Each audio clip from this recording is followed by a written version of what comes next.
Yeah, over here. Okay, while we're going live, my daughter's calling me, and I'm going to get the. Hey, Alicia. Hey, Dad. Hey, I'm going live on Facebook right now. Can I call you when I'm done? Yes, I forgot. Love you. Love you. Bye. Bye. All right. Maybe you put that up. There's a lot of things. We're not standing on ceremony here. Let's see. It was the broadcast was paused, but now we're back, ladies and gentlemen, boys and girls, moms and dads, children of all persuasion. Welcome to Sunday. My name is Tony Vicich, and I am so glad to be with you this Sunday afternoon on something that we call Living on a Thin Line. It is a daily podcast, video cast, internet-based radio station cast that we are doing throughout this time of crisis in our country. It was suggested to me by songwriter Jill Lacey down in Texas that I should do this, and it made absolute sense since all there is on television right now are reruns. There are some new episodes of things popping up on Netflix and Amazon, and that's kind of cool. But also, all we've got right now is one another, and we're going to see each other through this together. Yesterday, we did a lot. We did a 2 p.m. and a 7 p.m. The plan right now is to, on Saturday nights, do a 7 o'clock, what we're calling a comedy jubilee, where we'll tell jokes and funny stories on Saturday nights. But every day at 2 p.m., we'll kind of do this hodgepodge Facebook broadcast that we do. Today is also the last day of what I'm calling the bobblehead series. I have a collection of bobbleheads. It was not a passion by any stretch of the imagination to collect bobbleheads, but it started with one like years ago and didn't even think about it. And then someone got me another one. Then someone got me another one. And then before you know it, I had a boatload of bobbleheads. I'm down to, I believe, I'm just looking over at the bobbleheads. This may be the final bobblehead. Then we're going to move on to other cool. What's that? What about the Diamondback? I think I covered all the Diamondbacks. I think I did. There may be one final one there, but we have this gentleman here too, which we're going to talk about in just a moment. And we're going to tell you about this cool bobblehead and where we got it. So we're going to talk bobbleheads. We're going to talk rock and roll. And then I want to hear from you. I want to hear what's going on with you, what your feelings are about things, what you're doing to get by. I'm going to pop a nicotine lozenge in my mouth. This is my last, what would you call it, creature comfort. I quit smoking well over a decade ago, and thank God too, especially with what's going on right now. But the only thing I haven't been able to quit with a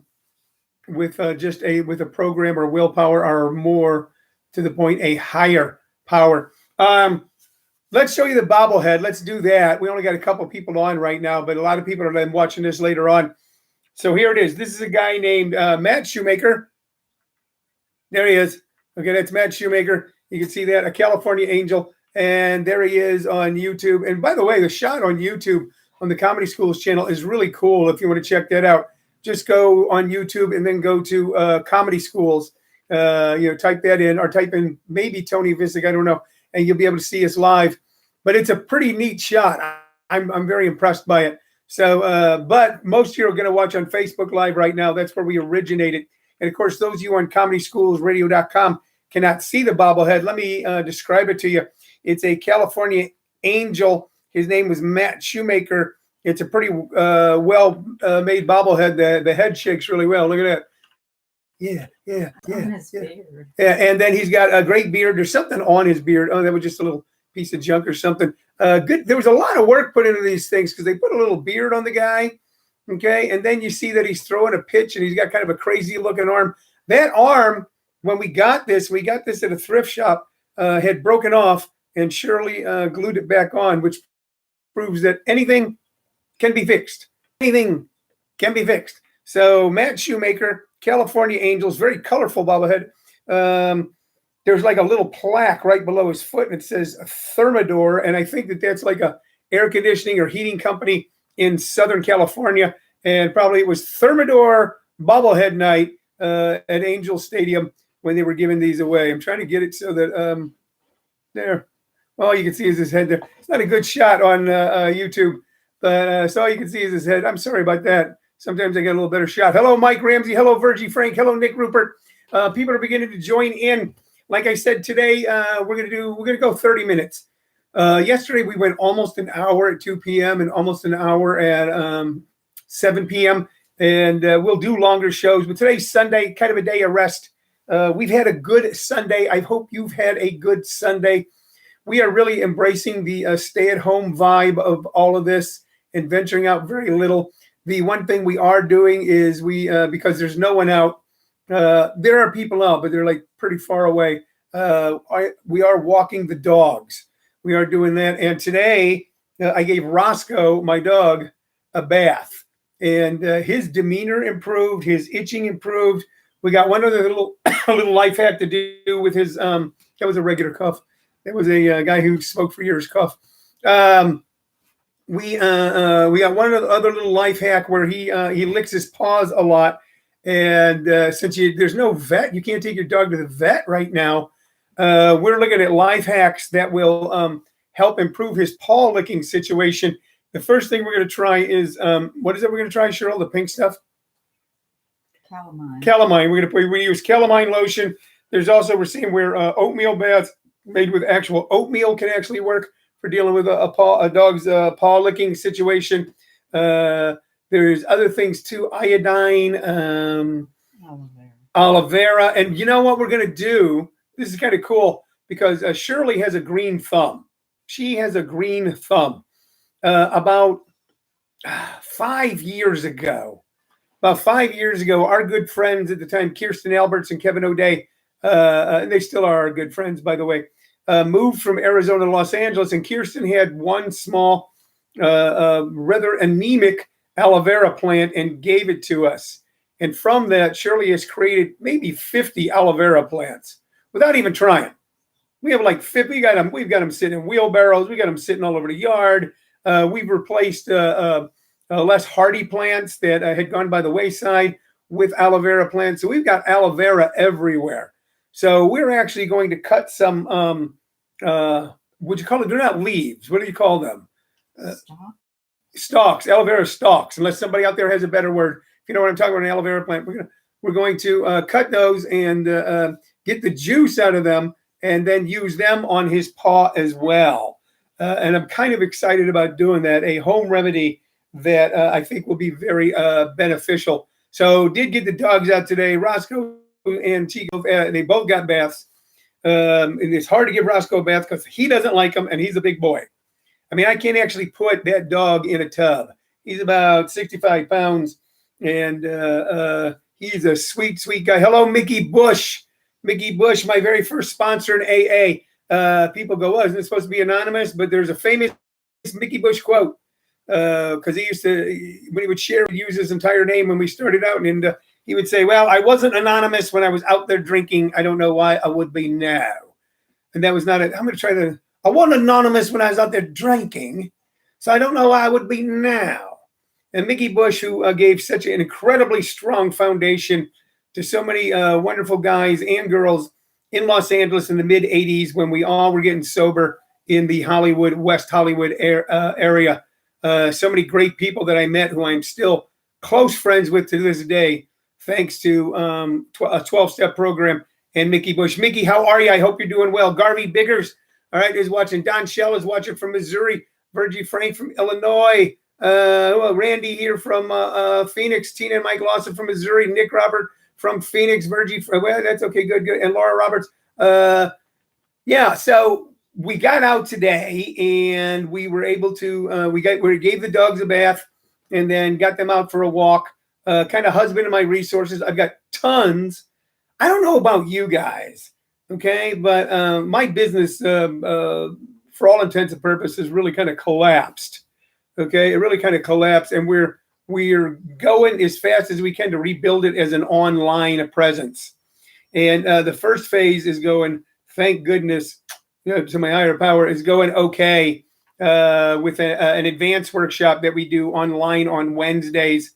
And we're now in the process of doing that. But so much paperwork to do and so much of a learning curve to learn how to do all this stuff properly is actually making me busier with all that. Plus having to do my taxes.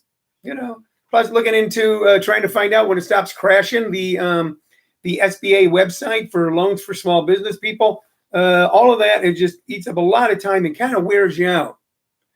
So along with the stress that we're all kind of feeling right now, and we're all feeling a certain amount of stress, and along with the anxiety a lot of us are feeling right now, and a lot of us are feeling a certain amount of anxiety.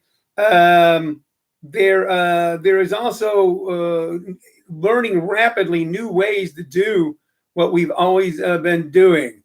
Robert Morgan says, it's a great time to be busy. Polishing up my late night packet. Absolutely. Garvey Bigger says the law business is good if you're writing wills. I suppose it is.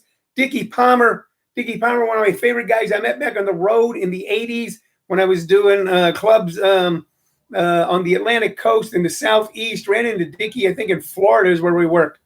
Great guy, a great comic. He has joined us as well. We've got people coming in from all over the country now. Great group of people. So we're finding ways. We don't have to find ways to stay busy. Busy is finding us. So the thing is not only a way to make that busy work and to make it productive, but also to still rest too. Still rest. I showed you the bobblehead. Those of you coming on late, that's the bobblehead. There it is. It's the final in the bobblehead series. A new series of collectibles will start tomorrow at 2 p.m. So you're going to want to tune in for that. There's Matt Shoemaker. Now let's talk a little music, okay? The idea behind this show is they're not making what we normally watch. The entertainment for us is not being made right now. No sports are being played. I'm hearing plans being made to initially play maybe some NBA games without any fans in the arena. And you know what? I'm not opposed to that. Candy Clark, the wonderful actress Candy Clark, is here. Hi, Candy. You're here, and we're here for you. There's an idea possibly to have NBA games played without any fans in the stands. In our current situation, I'd be for that. If there's a way for those guys to remain safe as well, the refs, the coaches, and the players, who I imagine would be the primary people there. I know with all the insanity that we're seeing coming across the news media, and that we know that things are going to be different, probably not in a better way in the very short term, that yeoman's duty is being put into effect to make things better. Okay, so I got to err on the side of cautious optimism that we are working towards finding a way to either eradicate this, deal with this, cure this, or find a way to have the country function as much as normal while dealing with this. So, but that's not a lot about what I talk about on this particular show, because everybody's talking about that everywhere anyway. We're just talking about fun things and keeping ourselves creative. Creativity will help you immensely. Now, you might be sitting out there going, I'm not a creative person. Or you might be a creative person and you're in the doldrums. Never tell yourself you're not a creative person. Everybody has creativity in them. Never tell yourself that you can't write down an idea that can later on be turned into something wonderful. Write your thoughts down. My suggestion right now is, if you're going to write your thoughts down, to not only write your thoughts about what is going on, the self-quarantining, etc., the virus itself, but write down other thoughts. Write down what you're going to do when this is over. Write down that which you're not going to do now that this has happened ever again. Think outside of your own box. Let's see. Gary Bigger said basketball and baseball will be a blast to watch until LeBron or Paul Goldschmidt. Don Shell says NBA shooters could dominate. 6-foot rule would apply when guarding an opponent.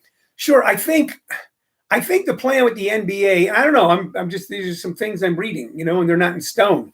These are ideas, is once there is real testing in place, at a much larger scale, they'll be able to test individuals. And if they can test LeBron and they can test Paul Goldschmidt and they're coming up negative, and they can play against other people that are negative, that we might be in a pretty good place. Arthur Belkine said, black shirt again. As Nathan Lane once said, one must have a hint of color. Thank you, Arthur. I've always taken my fashion tips from you. I own about 200 black shirts. Let's be perfectly honest. I'll tell you guys a little secret. I am a little colorblind, okay, and am prone when I try to mix and match colors to neither mix nor match. And as a single guy for many years, I found it simple. Anybody knows me, I'm almost always in a black t-shirt and jeans, black t-shirt and jeans. So I'm not going to be taking fashion tips from Arthur Belkine. And besides that, I'm not into this. I'm not doing put down stuff. All right, Arthur Belkine. I think every one of your Hawaiian shirts look fantastic. I think they bring a ray of brightness, light, and color to any room when you enter them. Okay, I think they'll find a way in the very near future. And the very near future doesn't mean by Tuesday, but in the very near future to be able to find some functionality beyond where we're at now. I believe that they will. So, but that's not really what we're here to talk about today. We're here to talk about goofy stuff. That's why I showed you the mat. I'll show it to you again. There you go. There you go. This is anytime anybody says anything negative, this is what they get. Okay, Arthur, this is what you get. If you say anything negative, you get a shake from the bobblehead. No. This show is a break. This show is a distraction. This show is something fun we're doing. It's also a show where I encourage you to work your creative side. Work your creative side. You don't know that the thing that you create now becomes a lifetime career afterwards. So it's not like, I got to sit down and write that great screenplay now and it's got to be perfect. Write down the idea. It's not I got to write that comedy set right now that it's going to get me fame and fortune when this passes. Just write down the ideas. All right. And the novel, whatever it is you're going to do, whatever idea you have for a business, when this passes, whatever idea you have for a business while this is going on, write down the ideas, because ideas can be acted upon. But an idea that's not remembered, okay, cannot. It will disappear. First step to creativity is believing in your ideas. Okay, once you get them all down, let's say you get 10 ideas down, you go, I'm going to write jokes, and you get like 10 ideas down, then you can begin to look at the idea and try to work on the idea. Go, can I turn this into a joke? Now you have to know a little bit about how to do that. If you're going to write a script, if you have an idea, you turn to a screenplay. Yeah, you have to know something about writing a screenplay. Or if you're going to write a novel or a short story, same thing with jokes. That's why we do the workshops that we do. Show you to take your ideas and turn them into a comedy set, something that can be performed on a comedy stage. But I'm encouraging all you guys to do this. Okay, do not let your hearts and souls lapse into lethargy. Okay, do not let your hearts and souls just lapse into a constant stream of reruns. You can find a pencil, you can find a piece of paper. As I pointed out in an earlier show, there was a big auction recently where the original lyrics to Bob Dylan's "The Times They Are A-Changing" were auctioned off, the piece of paper that he'd written on. And it was a crumbled up, it might have been an envelope, a crumpled up piece of paper that he'd written these on. And of course, because it was Dylan and because it's that iconic song, it got auctioned to someone for 6 figures. But what struck me when I saw a picture of it was that somewhere, someplace, a young guy, 19, 20, 21 years old, had an idea, grabbed a piece of paper and wrote those words down. Then he got out a guitar. Then he started working out a rhythm and a melody. Then he took it into a studio. Then it was recorded. But you get the idea down first. Okay. Randy Hauser is watching. Randy Hauser is a big lover of people with great ideas because he is one of the preeminent independent promoters in the greater Phoenix area. And Randy, I am here to tell you now that I am so looking forward to the day that I can once again send you extremely funny stand-up comics to do your shows throughout the Valley and to attend one myself. Speaking of very talented, funny comic people, Jim Perry has just joined in. So we've got more and more people joining. We got people popping in, popping off. And like I said, more people will watch this later. You can, of course, let me point out again before we move into talking about music. I got my arm over here touching the albums I'm going to show you. Hello, Jim. You can, of course, watch this later on my Facebook page, Tony Vicich, Vicich. I encourage you, please tell other people about it. Tell other people about it so they can look at it as well. Also on YouTube on the Comedy Schools channel. So we're not really up to speed on YouTube. We're posting them there, but we are really not up to speed on how to get the word out on YouTube that this show is coming up. And of course, if you would simply like to listen, and I'm a big radio guy, I love listening, you can hear us on Comedy Schools Radio Network.com. So we're going to talk about music today. If you saw the advertisement this morning, I said we're going to talk about Eric Clapton. Before we talk about Eric Clapton, I'm going to show you something kind of cool and kind of bizarre, and here it is. Everybody see that? Everybody see that? Yeah, everybody saw that, right? Okay, so what is that? That is an album called Underground by a 60s band called the Electric Prunes. That's right, the Electric Prunes. That was the real name of a real band. And this one is actually autographed by two of the original Electric Prunes. And I'm trying to look here. It was Ken and James, the lead guitarists for the Prunes, and James, the vocalist. So they had played someplace in the, I think in the 90s, and someone was going to see them, but I gave them this album to have it signed. So the Electric Prunes. So when you talk about the 60s and you make fun of bands' names, that was always Electric Prunes, Strawberry Alarm Clock. I mean, people made fun of things like the Beatles. The Beatles, by the way, came from beat. The Mercy beat. People thought it was from the Bug, the Beatles. It was not. And beat also came from. There was a group of writers, while the Beatles were really young guys, called the Beat Generation. And there was Jack Kerouac, Lawrence Ferlinghetti, Gregory Corso, great writers like that. They were called the Beat Generation. They were then nicknamed Beatniks because everything was Nick in the 50s because of Russia launching the first satellite in space, Sputnik. So they were the Beatniks. So when the Beatles were coming up in the late 50s, early 60s, beat was a very popular kind of term. And it also had something to do with the rhythm of the music. So let's see. Sammy J says, whoever said one man can't change the world, never ate an undercooked that. Yeah, I saw that. I saw that joke on Facebook today. Okay. Nick Rupert says, hi to you, Sam. Hello, cousin Mimi.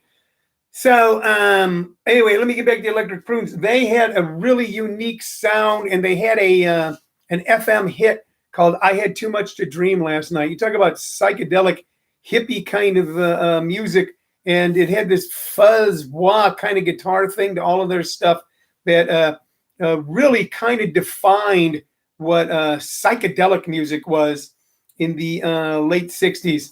So I have an autographed album by them. You can YouTube them if you want to hear something really bizarre. There was a band called Bubble Puppy that had a song called Hot Smoking Sassafras. And then, of course, Strawberry Alarm Clock had Incense and Peppermint. So it was a pretty wild time as they were mixing a lot of very divergent things together lyrically and musically to create a really unique sound. A lot of that sound did not really last.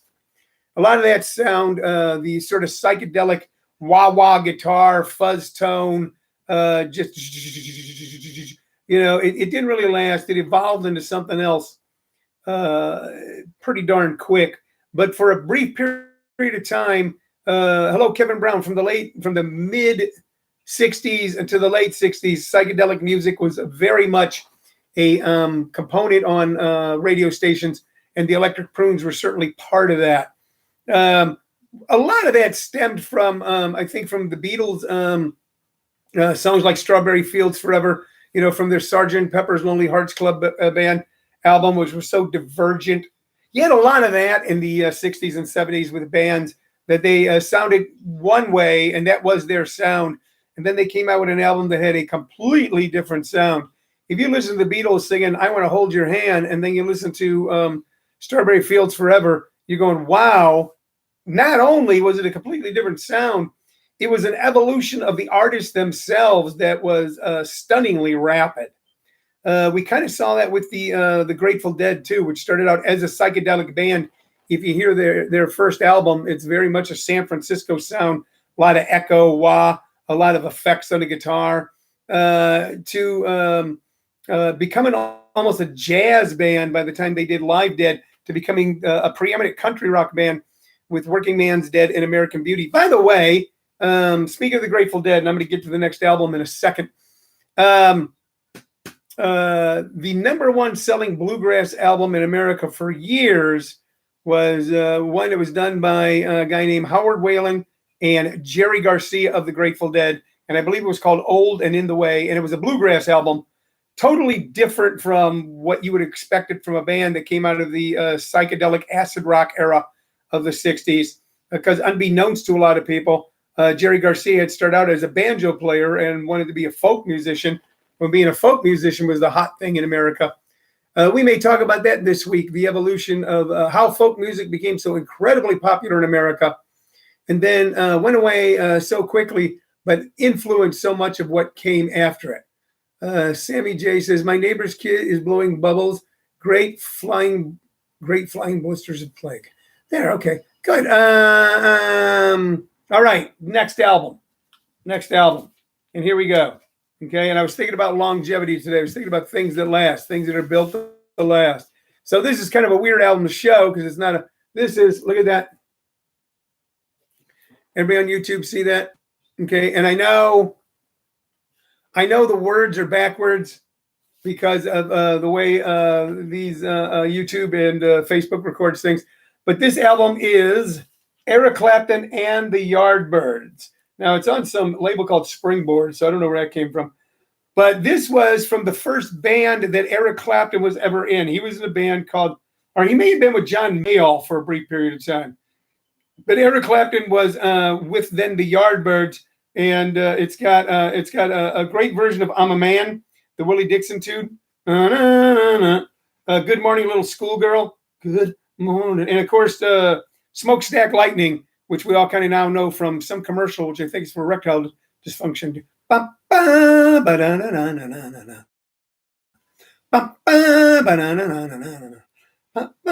So, and this is Eric with the Yardbirds. Eric had joined the Yardbirds wishing to continue on in that great blues tradition.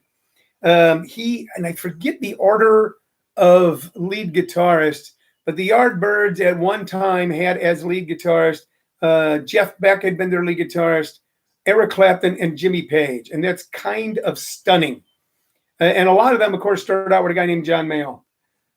In the 80s, there was a benefit concert called the Arms Benefit Concert. It was for a drummer named Ronnie Lane, who had been with the Small Faces, who was suffering from MS. Huge benefit concert. I went to that concert, and on stage that night together for one night, incredibly, along with other stunning legendary musicians, was Jimmy Page, Jeff Beck, and Eric Clapton. And it was quite the sight to see. Eric Clapton has lasted from early mid-60s all the way till now. And for one thing, he's an incredible talent. But another thing, he was so strongly grounded in his fundamentals of blues. He so loved the blues that he has those fundamentals to work with, those chords, those chord changes, those songs. And from there, he was able to fly into outer space.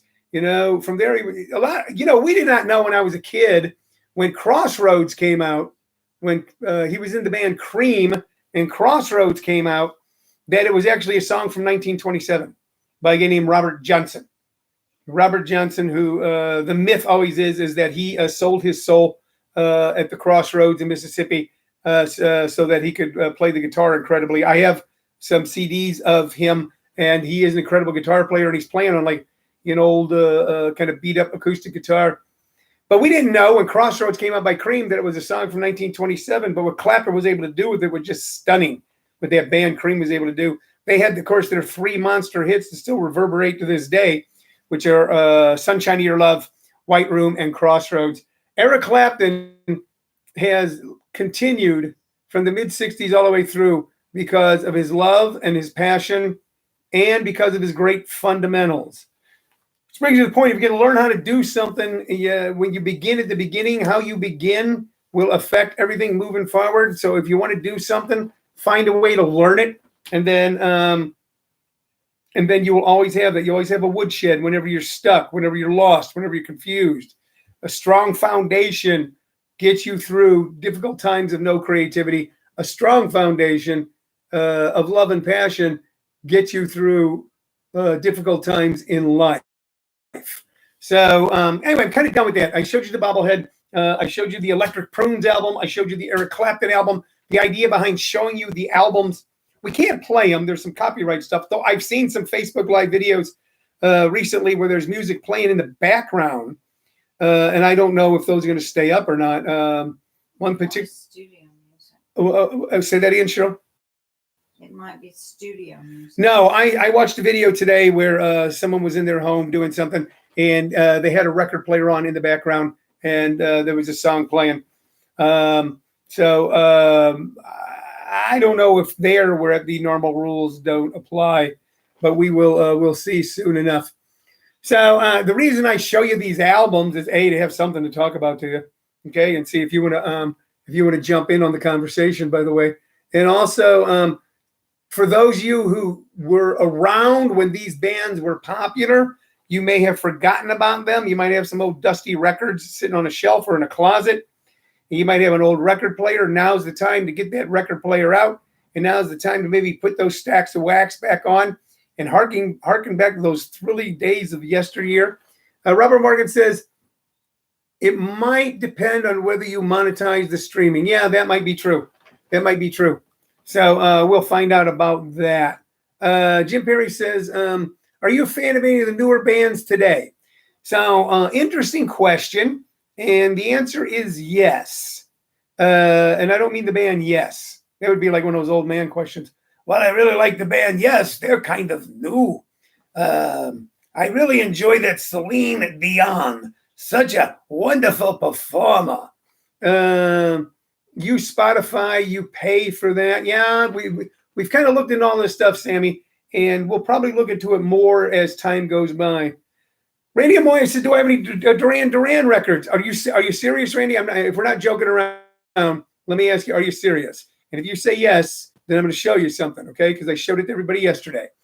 So, Jim, when you say the newer bands today, I try to keep up on new music. I hear a lot of new music I like, but as time goes by, it's not that music becomes less important to you. The ability to keep up becomes difficult. When I was a boy, I could tell you the name of everybody in every band in Crosby. I could tell you the name of everybody in Crosby, Stills, Nash and Young. Although, no, because there was also Taylor and Reeves. Cheryl, will you do me a favor? Will you go over there? This is for Randy. This is a special request. And grab that album right there. Now, I showed everybody this yesterday, Randy, and I put it away. And I put it away because it's autographed. So I don't want it to get lost in like a pile of records over here to my left.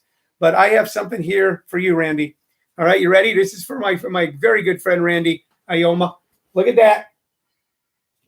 Look at that. You see that? Did you see that, Randy?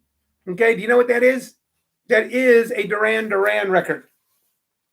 This is the album, the self-titled Duran Duran, sir. I'm looking here, and this is what is on this particular album, Rio. Her name is Rio. So that was a big hit for them. My Own Way, which I don't think, Lonely in Your Nightmare. Neither one of those huge hits, but then the other one, Hungry Like the Wolf. Hungry Like the Wolf was massive, and what a great riff would they open with that song.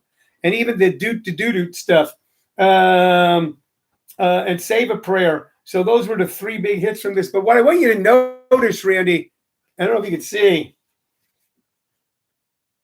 right there.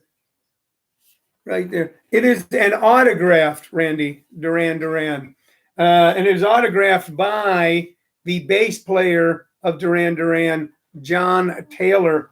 John Taylor was a very good, is a friend of mine. I saw him the last time I was in Los Angeles briefly. Funny story. I saw him a few weeks ago in Los Angeles. I was with some other people. I never had a picture of me with John. I was never that kind of guy. Oh, let's get a picture. And I asked if he'd be kind enough, and he goes, of course. And then the camera messed up. So I didn't get a picture of me with my good friend, John Taylor.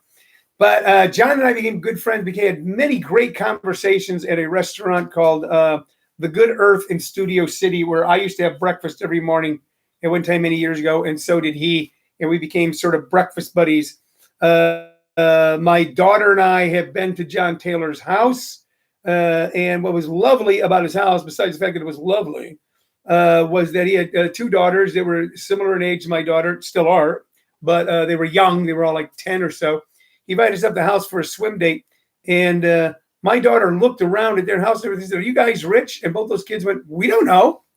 Because John wasn't raising his kids that way. So I do have a Duran Duran that was just there for you, sir. Why am I showing you these record albums? So that, like I said, if it's something you used to listen to and forgot that you enjoyed it, you can dig out the album, or you can even go on YouTube and listen to it again. If you never heard of the band or never really explored the band, then you can, at a minimum, YouTube it and watch it and listen to it and give me your thoughts. I would love for everybody watching right now to give the Electric Prunes a listen. Listen to "I Had Too Much to Dream" last night, which I believe is on this album. Let me make sure. Let me see exactly what the song, because this album, man, look at the names of some of these songs, man. "The Great Banana Hoax," "Children of Rain," "Wind Up Toys," "Antique Doll," "It's Not Fair," "I Happen to Love You." That's all kind of good. "Dr. Do-Good," "Hideaway." I think they do a version of the blues song "Hideaway." "Big City Captain Glory," and "Long Day's Flight." I've never played this record. I've never played it. I just got it. I know the songs on it, but their big hit was a song called "I Had Too Much to Dream" last night. I would love for everyone watching to YouTube "I Had Too Much to Dream" last night by the Prunes and listen to it. And let me know. Do I have any Zappa? Yes, I do. We'll be talking about that in the coming weeks. Do I have any 70s disco area or 80s hair band or 90s grunge? Yes, I do. And we'll be talking about them in the coming weeks. Angela Fox says, "I love that you know John Taylor." Cool, it is. And you know what? And he's the most down-to-earth and wonderful and decent guy, warm, great guy you would ever meet in your entire life. Sammy wants to know if I got any canned heat. Yes, I do, somewhere in here, and we'll dig that up and we'll talk about them as well. So as far as new music, Jim says, "I love Led Zeppelin." I have Led Zeppelin records. Like I said, I saw Jimmy Page live in concert. The Doors. Funny story. You get kind of the edgy side of my existence. In the late 70s, when I first moved to Los Angeles, I moved to Los Angeles in 78. A lot of women I met at the time, would always say to me, "I just think I need to let you know." Not a lot. It seemed like 3 or 5 over the course of about a year or two in conversations or whatever. "I just think I need to let you know that I was with Jim." And at first I'm going, I don't know what this means. And then I figured out that they were all telling me that at one time they had carnal knowledge with Jim Morrison of the Doors. And by 78, he'd only been passed away for 8 years. So somebody who was a teenage girl and 15, 16, 17 years old at that time would have been in her 20s or 30s. And that man cut a wide swath up and down Sunset, Santa Monica, Melrose. And that was I wrote a joke years ago that I said that if you ever meet a woman in Los Angeles, you think about having a serious relationship with her, she should have to reveal if she had at any time dated Pauly Shore. Certain guys just, bam. So I do have Doors music. I never met anyone of the Doors. Sam McCarthy said Blind Faith. Blind Faith put out one album, one alone. I do have a Blind Faith album. Trey Goodman says Jeff Lynne, new stuff. You into that? It's pretty cool. Yeah, I mean, I've always been into Jeff Lynne. I was a big fan of a group called The Move a long time ago, and The Move kind of morphed into becoming the Electric Light Orchestra. And of course, all the work Jeff did as a producer with the Traveling Wilburys has been really stunning too. So we'll be covering all this stuff. Let's see. Robert Morgan says, do ever get any vinyl from Eric Hughes? No, I didn't, Robert. And I wish I would have, and I will. I've got so much vinyl. I've got hundreds of vinyl albums that I didn't really find it. I don't find it necessary to buy any more vinyl right now. But what is it? It's 2019, 2020 Productions. And it's a slight misspelling of Productions there, Robert. Probably because you were just typing fast, or if that's their name. Let's see. Sammy J says, I have the original release of the album Blind Faith. Yes. Sam McCory, Traffic. Yes. Yes. You know, never saw Traffic in concert. But when I was a kid, when I was a kid, you know, we don't trust the government now. We say we don't trust the government now. But when I was a kid, we didn't trust the government either. Okay. It was during the height of the Vietnam War. And somehow the people that we trusted were the musicians. Maybe it was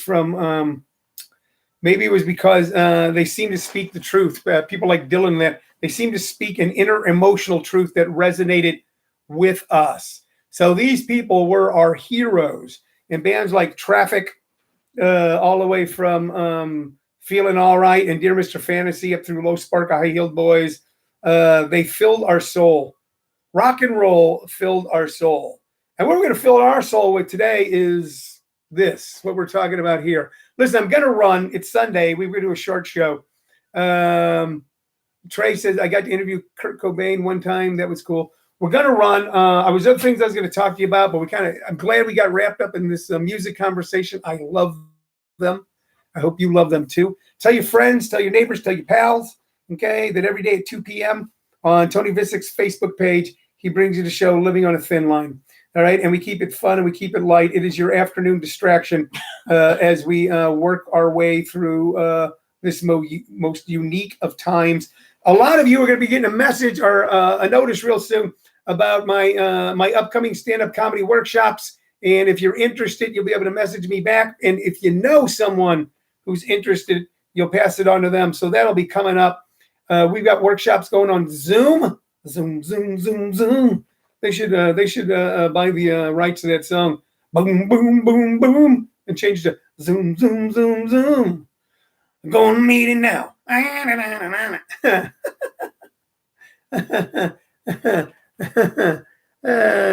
Anyway, tomorrow, man, we come on with more albums, more collectibles, and more jokes. We didn't get to the jokes today because the conversation was great. All right. Love you all. Be safe. Okay. Stay healthy. Keep your mind, your heart, and your soul together. Cousin Mimi said, you and Shirley stay well. We will. We will. Okay. Shirley feeds my soul much more than any rock and roll. And I love rock and roll. Y'all stay well, stay healthy, stay happy, stay safe, stay in touch. I'm going to see all of you very soon live in person. You wait and see. All right. That's all for today. Bye-bye.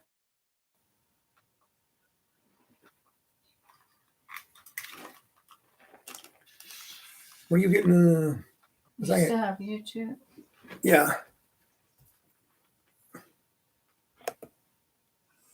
Yeah.